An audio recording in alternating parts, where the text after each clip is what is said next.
जाए तो ये चर्चा भी निकल के आ रही है कि जब डिवोर्स फाइल हुआ था तो आपने ज्यादा अलिमेंट मांग लिया था, ज्यादा पैसों की डिमांड की, प्रॉपर्टी की डिमांड की, इस पे आप कुछ कहेंगे? जी देखिए, वो कोर्ट का एक प्रोसेस होता है। अगर आप छोड़ते हैं तो आपको भरण पोषण के लिए कुछ दिया जाता है, जो पति द्वारा दिया जाता है।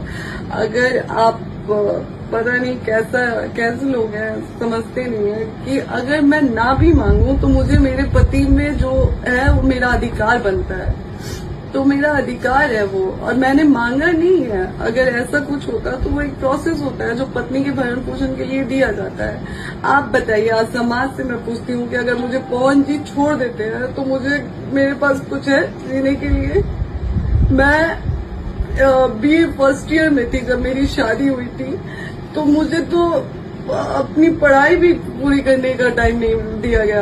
यहाँ पे पापा से बोला गया कि पेपर था जब मेरी शादी हुई थी, उसके 10 दिन बाद मेरा एग्जाम था। मुझे बोला गया कि आपको आगे हम लोग शादी के बाद पढ़ने देंगे, और शादी के जस्ट बाद हमसे बोला गया कि आप अपने पापा को फोन करके बोल दीजिए कि आप नहीं पेपर नहीं देना चाहती हैं, पवन सिंह से शादी हुई है आपकी, आप आगे पढ़ेंगी, लोग क्या कहेगा।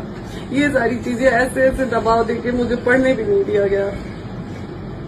अगर जिस तरीके से देखा जाए कि आपके हिसाब से चीजें नहीं होती हैं, जो आप चाहती हैं वो चीजें नहीं हो पा रही हैं, अगला मूवमेंट आपको क्या है? अगला, अब मैं जनता के बीच में आ गई हूँ और जनता से ही हाथ जोड़ के मैं इंसाफ मांगती हूँ कि आप लोग ही अब मुझे इंसाफ दिलाए, क्योंकि पहले कुछ दिन पहले तक ये चार दीवारी के अंदर की बात थी, लेकिन अब ये चीजें समाज में आ गई हैं और अब समाज ही समझेगा कि मुझे कैसे इंसाफ दिलाना है। फिर भी मैं समाज के आगे हाथ जोड़ती हूँ, अपने समाज के, खास करके सुधीर भैया का भी मैंने एक स्टेटमेंट देखा जब था, जिसमें उन्होंने कहा था कि जाओ, उसके पति का घर है, वहां पे कोई नहीं तुम्हें रोक सकता है। तो आज मैं गई थी सुधीर भैया, और आज आपका फर्ज बनता है कि आप आए और हमारे लिए हमें इंसाफ दिलाएं, खास करके सुधीर भैया से, ब्रिजभूषण भैया जी से, और धनंजय भैया जी से,